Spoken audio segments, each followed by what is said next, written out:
Good morning and welcome to week 1 of class. I'm excited you guys are with me today.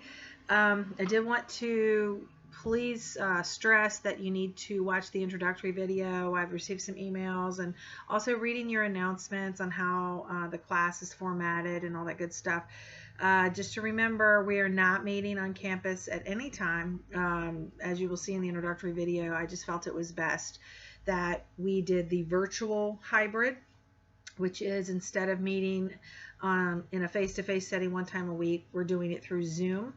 And it really maximizes our class time together, just because actually all my classes had a 1-minute turnaround with them to alleviate a lot of distraction, so we could really focus on class time at that time.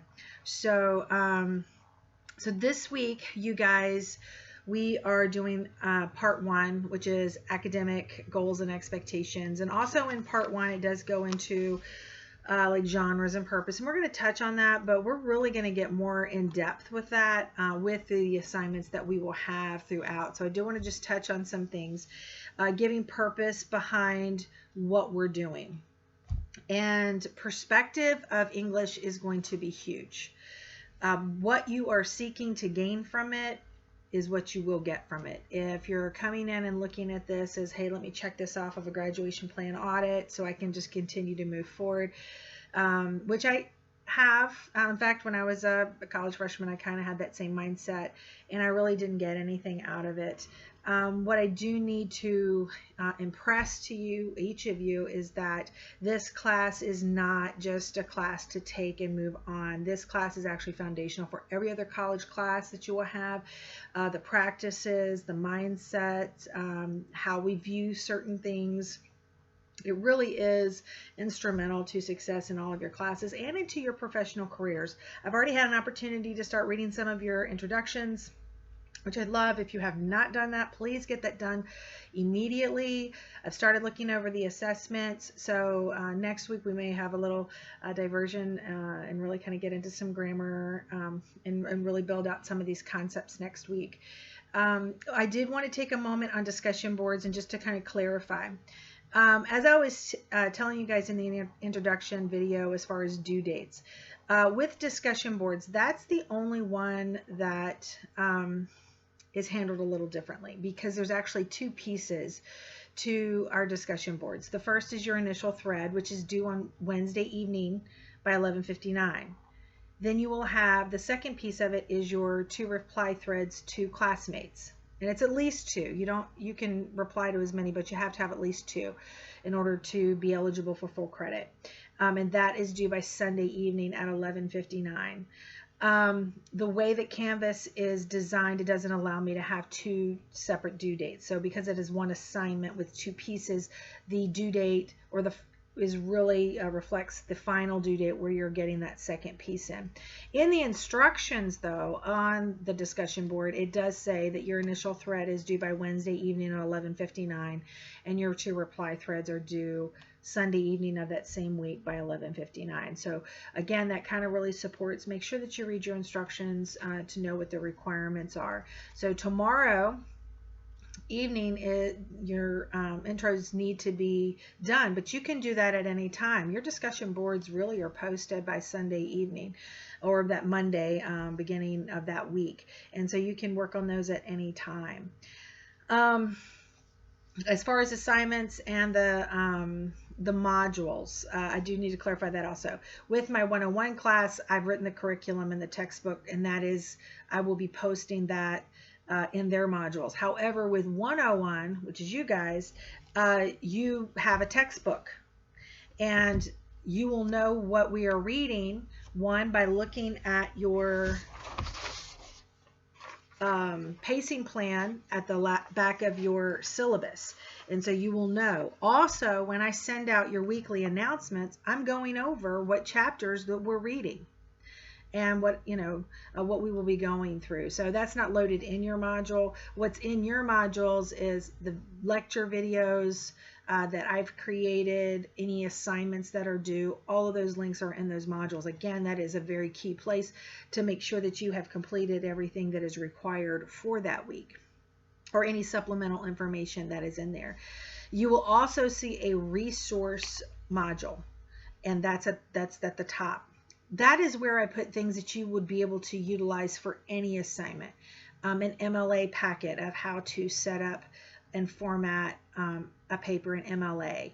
So anytime, it could be editing worksheet, or markings if you're working on an editing piece, but anything that I can help that you would need in order to be successful with all your other assignments, so you don't have to go into each individual model what was specific to this. If it's something that really could benefit multiple assignments, I will be putting that in your resource. So always go there to see if there's something that is there. But I will tell you, and go in there now because stuff is already loaded in there and you can see what is available to you.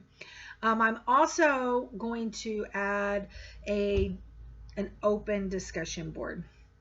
And what that is if you have questions, you kind of want to put that out to classmates. You can put that there where you can get responses back. I do try to look at those because anytime that anything's posted, I get a notification as well if it's something that I can go ahead and answer where the class can benefit. Not too many students actually utilize that. I would encourage you to do that. Again, even though this is a hybrid and we do meet once a week Zoom, any opportunity where you guys can communicate with one another, I am totally for it and encourage it greatly.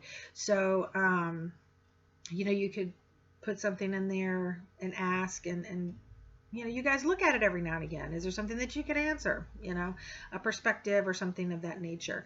If it's clarification for an assignment, I would prefer you to speak to me directly, mainly because I'm the one that's grading it. I'm the one that wrote the instructions, and no one's really going to be able to clarify it like I am. So if it's something really specific in clarification, I would encourage you to reach out to me. If I feel like it's something that the whole class can benefit from, then I will probably send out an announcement or include it in one of the videos or mention it during our Zoom meeting. So again, just utilize that. The expectations. College is a lot different. It really makes you more self-sufficient. You have to be a self-advocate on your success. Where in high school, and I like I alluded to in my introduction, I've taught high school where there's more, because you're with students every single day, where you can really speak into them. I mean, I would see a student in the hallway, if I need to talk to them, I talk to them right then. Where the relationship is different because you have built a different relationship with them, with students, and you see them more on a day-to-day basis. And unfortunately, with a college situation, even if we were in face-to-face, you're only seeing me 2 to 3 times a week if we were doing that. And so you have to, if you have questions, you need to seek clarification. If you don't agree with something, and just like I was talking about disputes in the introduction, go ahead and ask. Even if your reasoning isn't correct, I can still clarify that for you as to why it should have been answered the way that it was. Do you know what I'm saying? So it's always good practice. What's the worst thing that can happen? No, you're still wrong. But if you are wrong, I can go ahead and clarify that for you. And so now you've learned something from it. And so it ends up being a good thing in the end.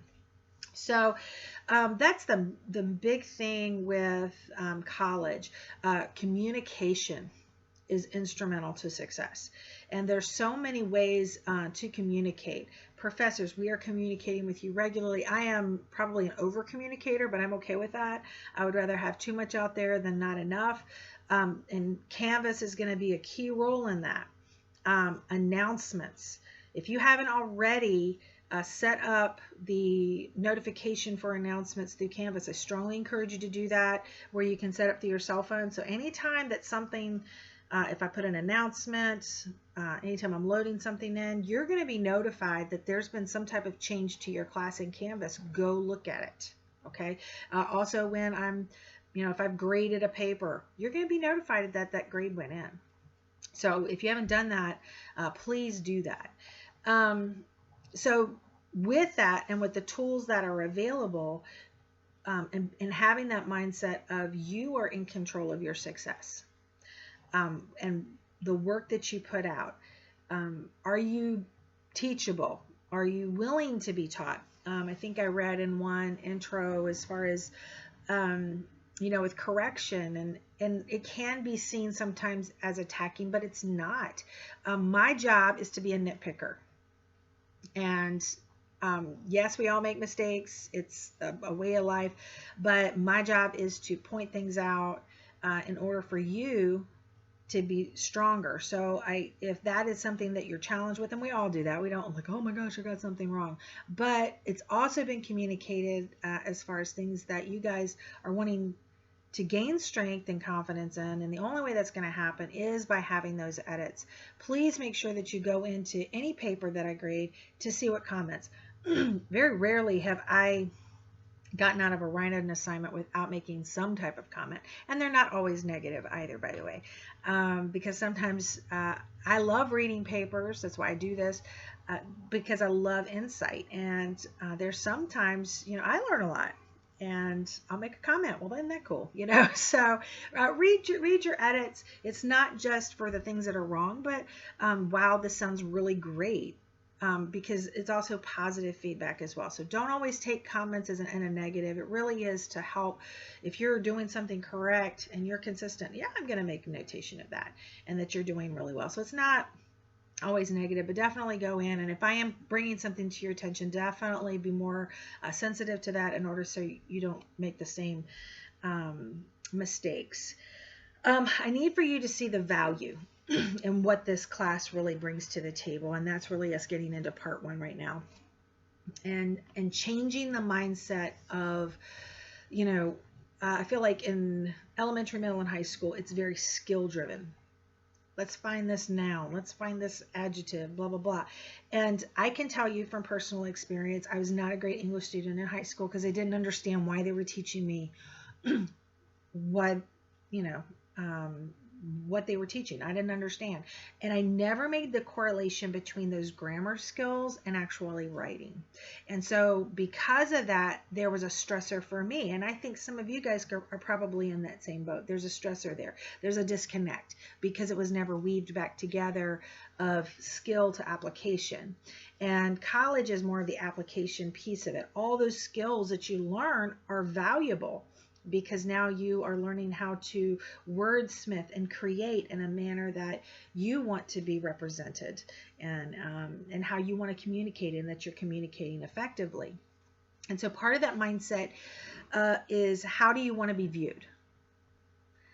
There is not one student throughout my many years of teaching, when I ask this question at the beginning of the semester of how do you want people to view you, no one has ever said, I want to be look illiterate. I want to sound stupid. I want to sound like I have no idea what I'm talking about. I just like to hear my own self-talk. No one ever says that. The consistent comments that I hear are, I want to sound smart. I want to sound like I know what I'm talking about. I want people to respect what I'm saying. I want people to listen to what I'm saying and receive that. And that's what this class is about.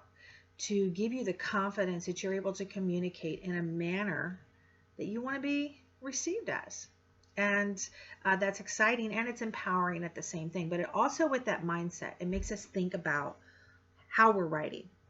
Because where people want to sound smart or whatever that adjective or that description is, my next question is, do you write in a manner currently that would reflect how you want to be viewed?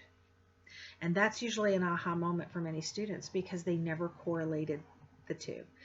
Like I alluded to in our introduction, I think there's some bad habits that could have been established in your secondary education. And some of those habits are, if you did unfortunately have a teacher that just gave you check marks because you turned something in, or they never really graded or edited, you just basically got completion grades all the time. If you had work at all, some of you guys, it just depends on your school system. So I'm not hating on people, but because we all have different backgrounds. It could have been that you were turning stuff in and you may have been getting a great grade, but you don't really understand why you got a really great grade. So This is going to be a little bit different because now we have some purpose with this, and our overall goal is I need to get you ready for not just this class, but all your other classes and into your profession. And so I want you to start looking at your writing as this is how people are receiving me. Am I writing this in a manner that's going to reflect all those adjectives that you just came off with of how you want to be seen and how you want to be viewed?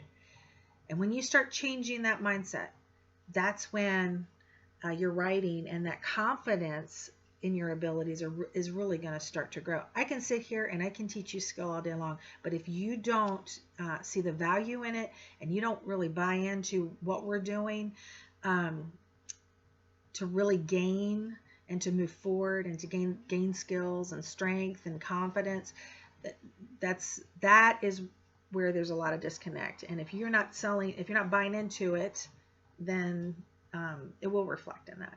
So you've got to come to the table about what your expectations are and what are you willing to do.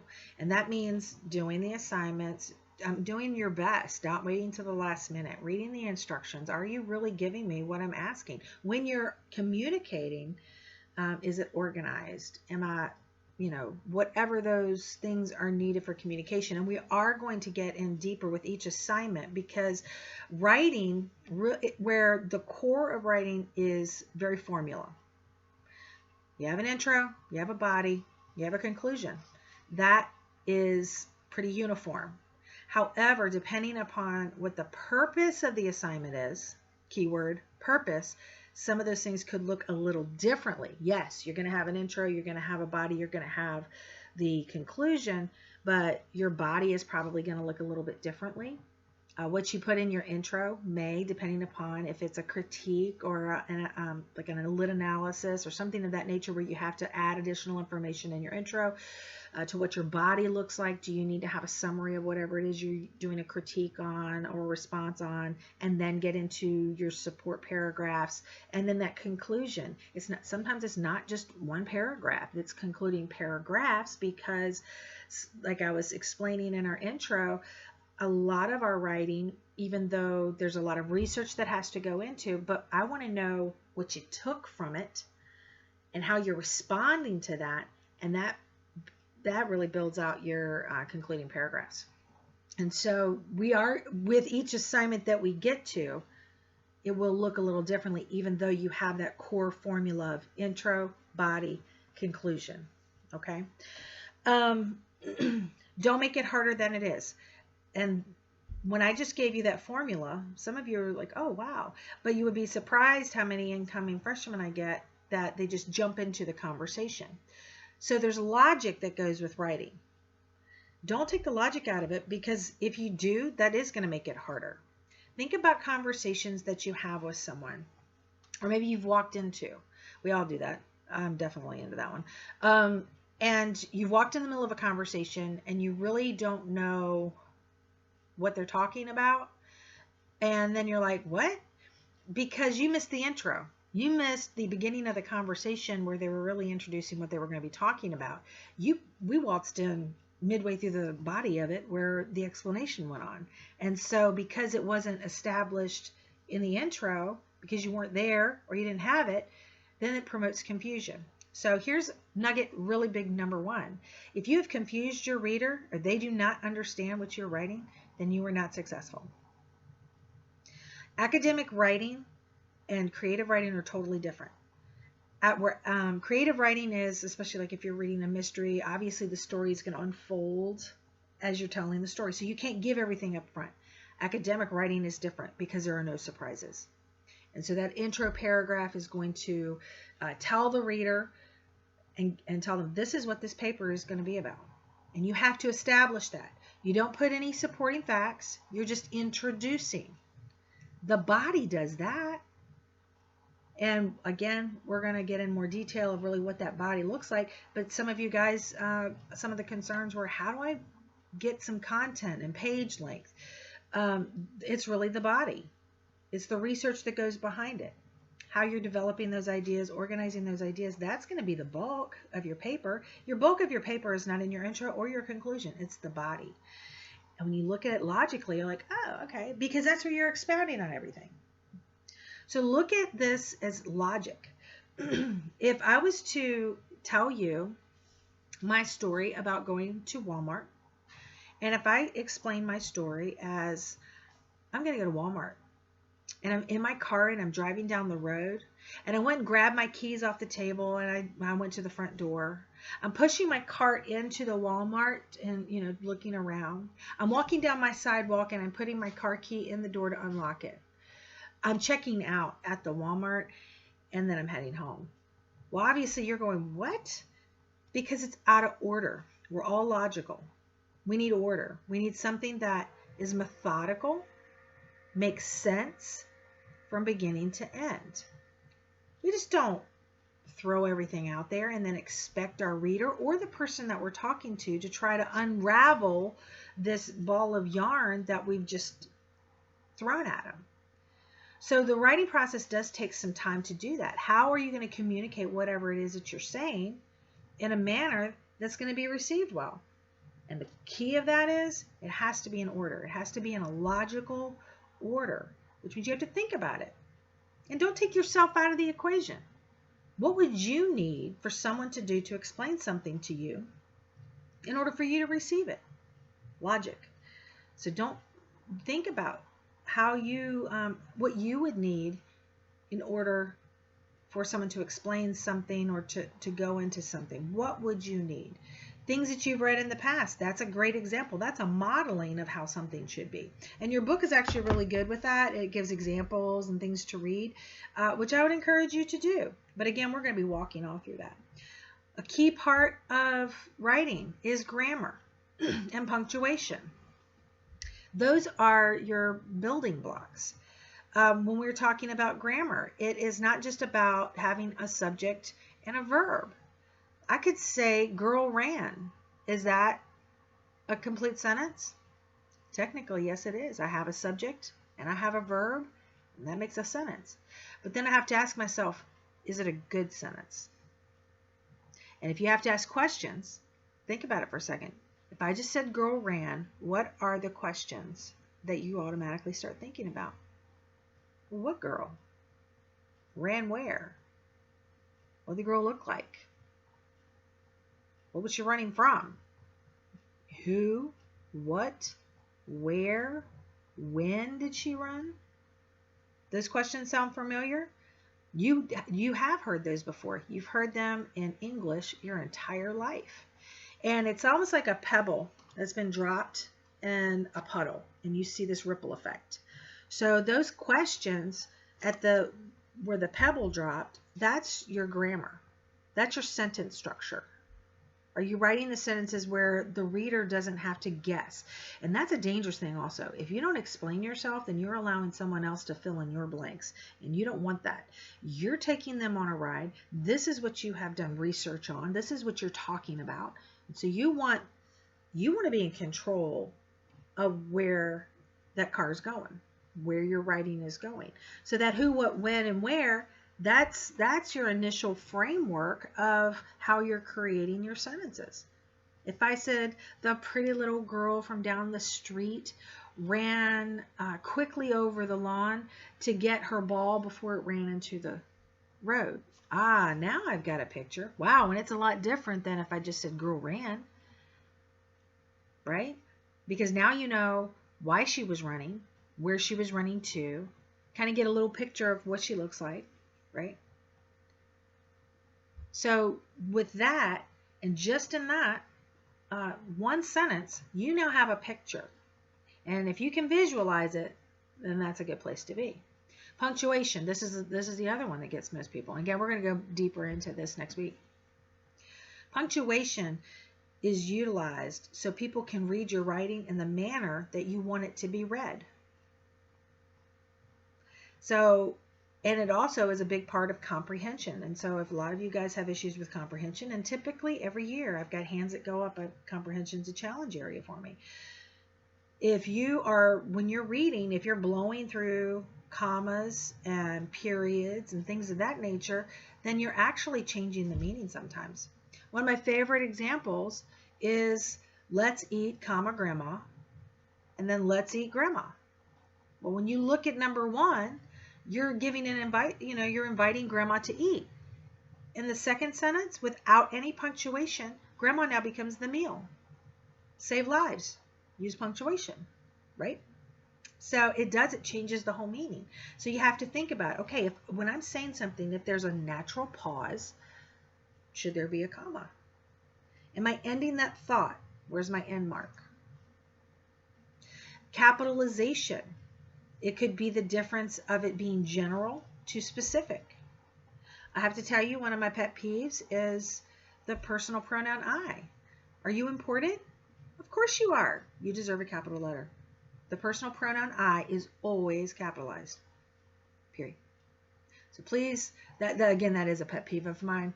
And I know with texting, we're in a texting generation, and I know that that one, either you're used to autocorrect and it automatically does it for you, but Word is not going to autocorrect, and I will take off for things like that. So make sure that's what these foundation things are. Again, it's to give you credibility. You're thinking about what you're saying, how you want it to be read. That's what all that stuff is. So grammar is huge. Now, I will have to tell you that even though we're going to go over some of these concepts, again, is to kind of help shift that mindset to give you purpose behind grammar. I cannot reteach 12 years of grammar in a week, but I can do enough where you're going to get a different perspective of it. Now, with that being said, and it also talks about this in your first chapter, is writing labs. If you are feeling like you need additional help, have a second pair of eyes look at it, the writing lab is there for you. Now, I will tell you that the writing lab is, I think, more virtual this semester just because of all the craziness that's going on. I've asked for some specific, like, how do you sign up and how do you do that? I have not received that. As soon as I receive that information, I'll be shooting that out to you guys. Okay. It could be that, if you know some people in class, if you guys are on campus, or, through the process of meeting one another, maybe you could get a writing group together or a study group where you guys can really talk about that and you can help one another. Even on a professional end, I've been writing for a long time. Does that mean that everything I write is awesome? No. Depending upon how important it is, and depending on who it's going to, if it's something very important, I usually have like 2 or 3 pairs of eyes looking at it just to make sure that I'm communicating myself appropriately, and for them to catch maybe something that I'm overlooking. Our minds are amazing, and we have autocorrect already built in on a lot of things. And so when you are writing, if you are just looking at the same thing all the time, there's a probability that even through the editing and the revision and editing process, that you may overlook it because you're auto-correcting it. And so there's 3 main things that you need to do when you're writing. 1, get up and go get a cup of coffee. Once you've written it, get up, walk away, just kind of clear your mind, and come back and look at it. That's going to help you pick up some of those errors. Because a lot of errors, sometimes we're like, oh man, I knew that. I should have done that. But if you've just been looking at the same thing all the time, you've probably been auto-correcting it, and you just didn't pick it up. Another thing, and I'm going to tell you, this will pick up, I would say about 90% of all errors. When you have written something, when you're done, read it out loud exactly the way that you have written it. Which means if you want to pause but there's no comma, then that's a red flag. If you have a period, you stop. If you have a comma, you pause.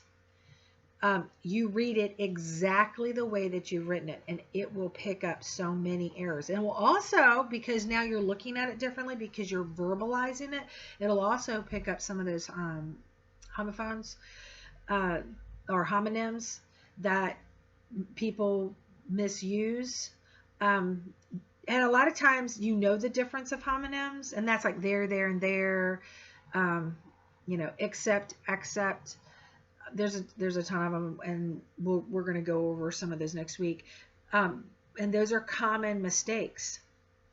R-A-R-E-O-U-R, you'll be surprised, even though they're totally spelled different, but they're misused a lot, and interchangeably, which they don't even mean the same thing. But when we type fast, we're in a hurry, we're going to write those your and your, Y-O-U apostrophe R-E and Y-O-U-R. That is misused a lot because one is showing possession and the other one's a contraction of you are. So be mindful. If you're reading it out loud exactly the way you've written it, then it's going to really bring some of those errors up to the top, and so you'll be able to see them. So when you do that, make sure that you have, when you're editing, either get a highlighter or a colored pen, something that is not black or blue. It's already typed out in black. If you use like a pencil or black ink, a lot of times you may miss that edit, but if you have a colored pen, and I love colored pens, it actually pulls that edit out. If you're using a highlighter, just highlight those areas so you can go back. But make sure that you have something to write with, so when it presents itself, make a notation immediately so you can go back and fix it. My third one. So the first one is get up, go get a cup of coffee or your beverage of choice. Hopefully not alcoholic, because that's never a successful situation when writing. Go get a soda or coffee, come back and read it. The second one is read it out loud exactly the way that you've written it. And the third one is have another set of eyes on it. Have someone else read it. Depending upon the importance of your the assignment, it would probably do well. The Writing Center can actually play that role if you are wanting to do that. And if you're confident, again, you all come from different backgrounds. And again, once you've done 1 and 2, you could probably have some confidence with that and you don't have to worry about it. If you are a student that is still living at home, and I used to have this conversation with my high school students, if you have your parents read your paper, there's a couple things. One, you're asking them to read your paper. So if they bring something to your attention, don't argue with them. Well, I meant it like what they're doing is something was confusing. They're bringing it to your attention. Make a notation, because how they're receiving it may not be how you intended it, which means you need to go back and edit. And then the other one is we have some very loving parents that want for you to be successful. Some of you may have already experienced this in high school, where you go to them with a project or a paper and you go to them to help and they end up redoing your project or rewriting your paper for you. Not that you wanted them to do that, but we want our kids to succeed. It happens. So make sure that when you go to your parents, say, can you just identify some areas that I need to work on? And you can be very respectful. Don't say, stop doing that, it's my paper. That's just never going to bode well, especially if it's a parent. But just say, can you just identify and let me fix it? If you can just do that, I would really appreciate that. Again, here's that word again, respect. Okay, so remember that when you are going to someone and you're asking them to read your writing, do not get defensive. You asked them. Don't you want their honest opinion? If they don't understand it, then that's a red flag. Okay, and just look at it again. At the end of the day, it is your writing, and that needs to be your final stamp.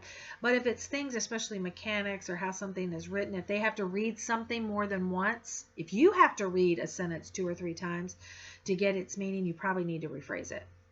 And not that it's not technically correct, it just, the flow, there's something off in it, and sometimes it's just better just to rewrite the sentence than to try to fix a word here and there. Band-aids sometimes end up being open sores, and it gets worse and worse. So sometimes just delete the sentence and just rephrase it from scratch. A lot of times it's a better sentence. Communicate with me. I am here for you. During class time, if you have questions, if you need clarification, I will tell you right now, there are times, especially when we're really getting into the writing process, that I'm going to have, everybody is going to be submitting their introductory paragraph, and we're going to go through it as a class, because that's a learning moment, not just for you, but for other people. Some of you guys do write really well. It's a great example. It's a different perspective. It's a different way of doing something that someone can be like, oh, okay, I like that. Not that they're going to be plagiarizing you, but those ideas and the intent behind it, it helps shape them. Bringing up, things to be mindful of. By reading other people, the work of other people, then honestly, it makes some of the things that I caution kids about or students about, now you can see them and now you can see why. So there's a lot of value with that, a lot of value. And we will be doing that in class. Again, like I said, with the Writing Center, as soon as I get some specifics on that, I will get that out to you. I'm not quite sure how that's going to be. I know that you'll more than likely have to send things in virtually. Typically, the Writing Center, you just go in and somebody's there, but it is handled a little bit differently because of the whole pandemic thing. So as soon as I get that, I will get you. Think of yourself as a writer, and I've already told you one piece of that. How do you want to be viewed? How do you want to be viewed? When someone reads your writing, and when you start looking at yourself as this is a representation of you as an academic and later on a professional, that really does start to shift how you look at your writing, and the mechanics and how you're wording things. It shifts from, oh, I got this assignment, I'm just going to word vomit over everything and get my check mark and go on, to I really need to make sure that I'm doing the best job that I can. I'm an English teacher, so we are probably more under the radar. I mean, you can't even have fun with English language because then somebody's like, oh, I thought you taught English. Because sometimes I do like to have fun with it. But when I'm sending out communications, I do have to communicate, and I have to give a lot of diligence to that. All right, so we're kind of moving on. We talked about the Writing Center. All right, defining genres and purpose. I'm just going to touch on this because honestly, with each one of the assignments that are coming down the pike for this semester, we're going to be getting into different writing assignments. But I do want to point out in Chapter 2 that there are different genres of writing. And I've already alluded to that, where you have your basic formula of intro, body, conclusion. The genre of writing will be different. And on that, page 15, it actually gives you the different genres. Research report, you will be doing that. Feature story, you will not. Infographic. Essay examination, you guys have been writing essays. Essays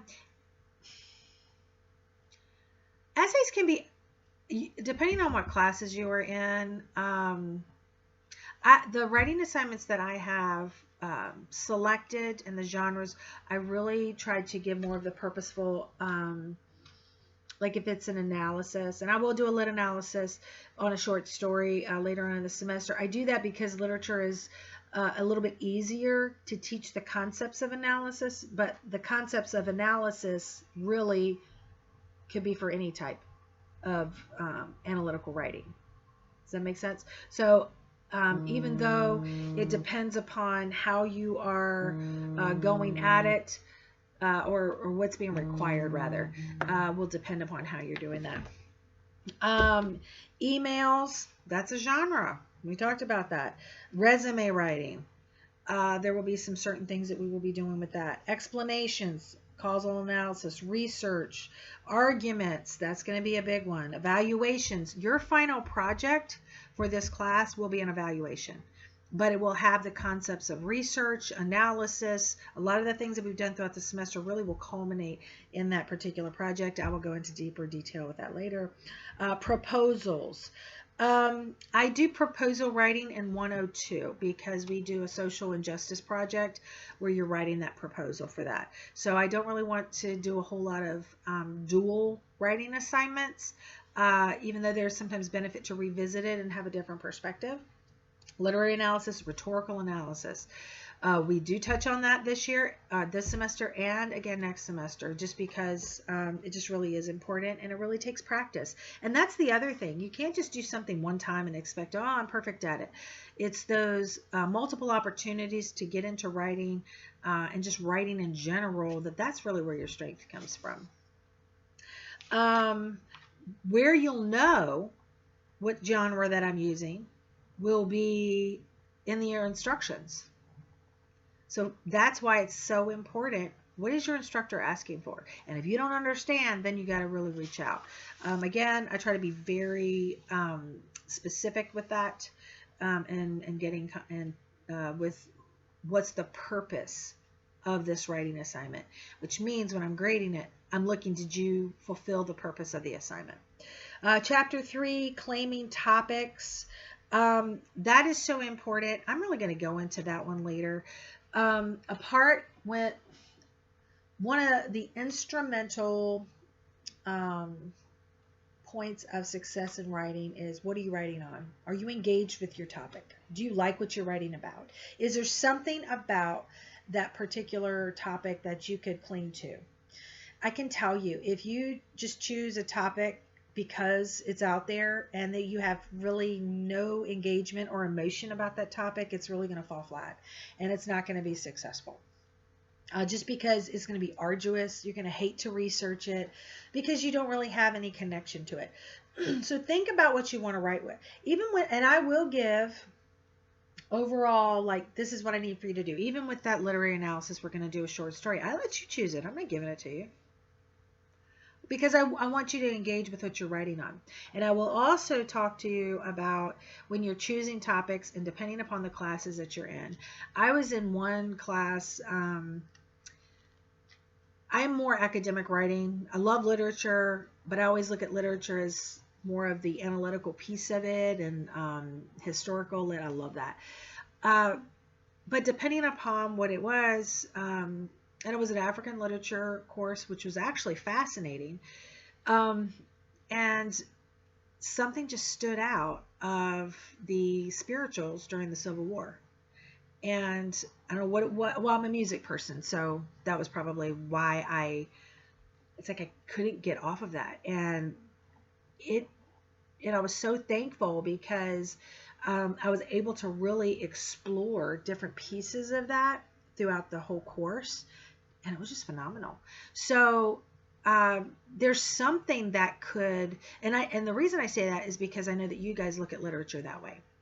I hate to read, da, da, da, da. I can promise you, if you look enough, you're going to find something that's going to spark your interest. Okay. So, but it takes some time to do that. So don't just wait last minute to pull a topic just to have one. The second piece of that is the resources. Depending upon what the project is, and if it's a 10-page research paper, you need to have not only credible sources, but do you have multiple sources that bring something different to the table? Again, a lot of these concepts I will be going into more depth. Free writing mapping, we're going to get into that. You do want to know what these stages are. This is kind of getting your feet wet for when we start getting into. So basically what I'm going to do is when we hit a writing assignment, I'm going to go through the purpose of it. I'm going to go through how do we write an outline for it. I'm going to go through each of these pieces specifically for each genre. So even though I'm kind of overviewing this right now, we are going to get deeper into it. You are going to get your hands dirty with it. So don't worry about that. Like, oh my gosh, this is so much information, I don't have it. It's okay. It's okay. Right now, what this is, it's getting it into your head, knowing that this is what's coming down. And then when I hit those assignments and I start getting deeper into it and we're really going to get our hands dirty with it, it's going to be more meaningful to you. So read this. I am going to be having a quiz on this. The quiz will be loaded by Thursday, because I want to make sure, or Thursday or Friday, to make sure that I've been able to, you've had a time to read through the chapter, and then we've had time to clarify in class on Wednesday or Thursday, depending on when I have you. Your audience. This is instrumental. Who are you writing to? Well, right now, you're writing on a college level, so your audience needs to be college level. If you are, now in your professions, that's going to shift.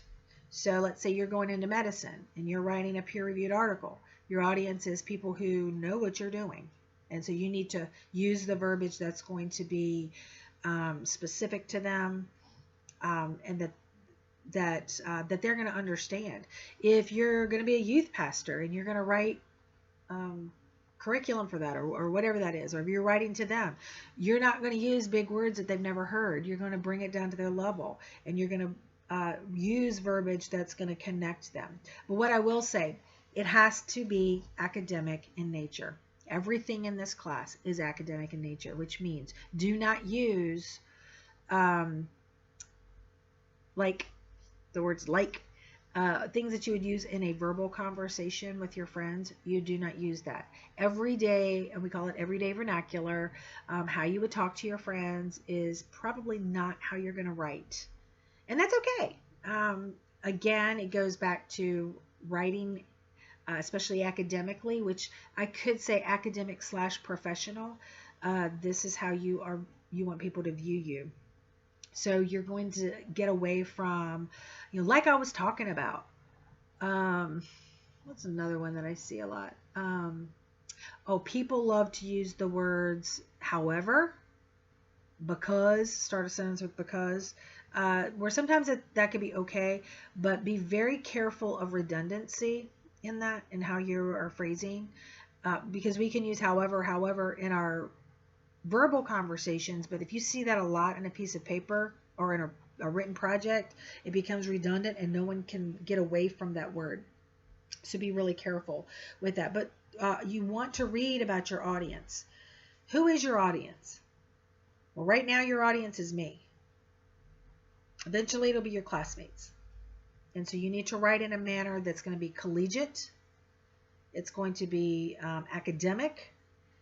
And you want to use academic words. If you're going to go to and using synonyms, which I love me some synonyms, because it's always a different way to say something. But please make sure if you're going to use big words that you know what they mean and that you are using them correctly. Okay? And I'm going to tell you, do you know how many words are in the English language or in just language in general? There's like zillions. Do I know the meaning of everyone? No. And if I come across one, I'll look it up, because I'm reading your writing.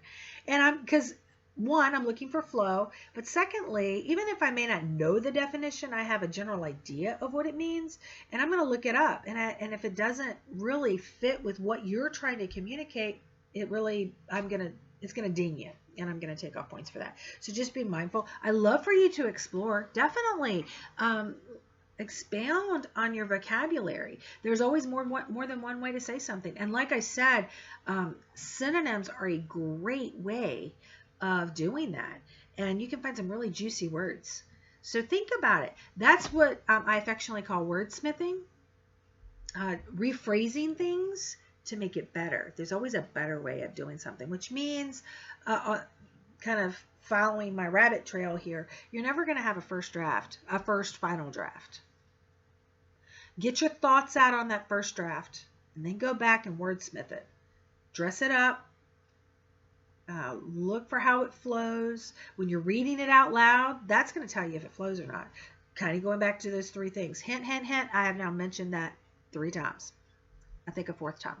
So make sure that you know that your part of your editing practices, take a break and come back to it.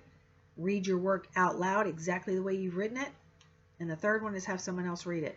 Hint, hint, hint. You want to know those 3 things. So we talked about audience. Definitely read through that. Again, we're going to be revisiting a lot of these concepts in more detail. Gathering materials. I am definitely going to be going through that. What are credible sources? And you all know. And let me just tell you, Wikipedia is not one. Junior Wikipedia, no. Blogs, no. Anything where it's opinionated is a no. Wikipedia is a no-no because people can go in and just update and there's no fact checking there. Okay, so your credible resources are going to be well researched. They're going to have credible resources for their research. It's someone who is an expert in that particular field. They've done years of study. That's credible. Okay, I would love to tell you newspapers are credible. And one point in our history, they were. I feel like newspapers are now something that I would probably use for rhetoric, because depending upon who owns the newspaper station will be the version of a specific, how they're communicating a specific story. So depending upon what you're writing at and the time frame that it was written in, that's a conversation that we can have. If you're coming across that for research and you're wanting, let's have that conversation to see if it's credible or not. Typically, newspapers are supposed to be credible, but not everybody's fact checking anymore, and it's becoming personal rhetoric rather than factual. So definitely read through that. Your libraries, and this is important. We have an amazing library. Yes, it looks different than what it normally will be. You can still check out books, but I think that you would have to do it online. You come in, pick up the book, and whatnot. Again, I am waiting for more concrete information and instructions, and once I receive that, I will that's one of those things I would put in your resource folder, is how to use your library or those resources. But what I can tell you, your librarians are going to be your superheroes throughout college. They know how to find things better than anyone else. And the exciting piece is, yes, we are Richard Bland College, but we're Richard Bland College of William and Mary, which means we have access to all of William and Mary's resources. Now, she probably has to get them brought in to campus, so never wait till the last minute. But that really opens up a lot. There is also the online for peer-reviewed articles, and I am going to go through that one in class on how to use that. And I think I have information. In fact, I think I have a PowerPoint walking you through that.